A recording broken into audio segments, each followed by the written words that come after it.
माँ काली का उत्पन्न होने की गाथा।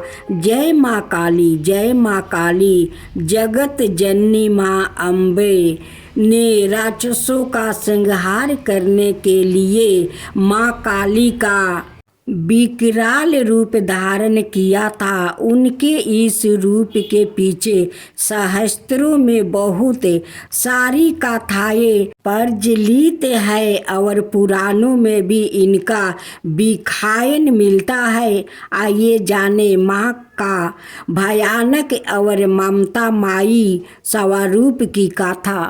दारुक नाम का राक्षस ने ब्रह्मा जी को प्रसन्न करने के लिए कड़ी तपस्या की। उससे प्रसन्न होकर ब्रह्मा जी ने उसे वरदान दिया कि उसकी मृत्यु केवल महिला के हाथों से होगी, अन्य कोई भी उसे मार नहीं पाएगा। वो राक्षस ब्रह्मा जी का वरदान का गलत फायदा उठाने लगा और उसने सारे ब्राह्मणों, संतों और देवताओं का जीना मुश्किल कर दिया।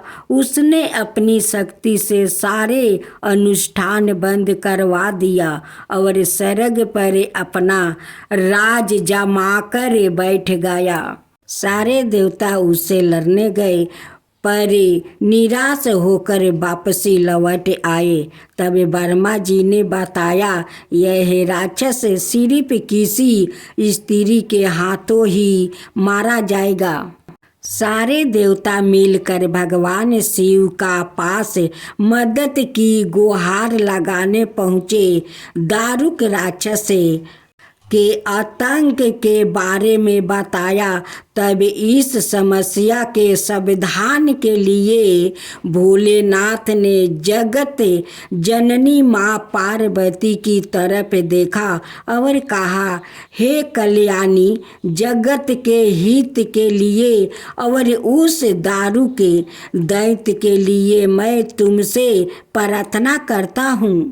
इतना सुनकर माता पार्वती मुस्कुराई और अपना एक अंश भगवान भोलेनाथ में प्रवेश करवा दिया। माँ भगवती का वो अंश भगवान शिव के गले से अवतरित हुआ। भोलेनाथ ने तभी अपना तीसरा नेत्र खोला और उनके नेत्र के द्वार से माँ ने भयंकर काली का विकराल रूप धारण कर लिया। उनके इस रूप को देखकर देवता और राक्षस वहाँ से भागने लगा। उनका रूप इतना भयानक था कि कोई भी उनके सामने टिक नहीं पाया। माँ काली का सिर्फ हुंकार से ही सारे दैत्यों का नाश हो गया। सारे असुर जलकर भस्म हो गया। लेकिन तब भी उनका गुस्सा शांत ना हुआ और उनके क्रोध की अग्नि से सारे लोग जलने लगा। देवताओं ने पुनः भोलेनाथ से मदद मांगी। तब महादेव ने माँ काली के गुस्से को शांत करने के लिए एक बालक का रूप धारण किया।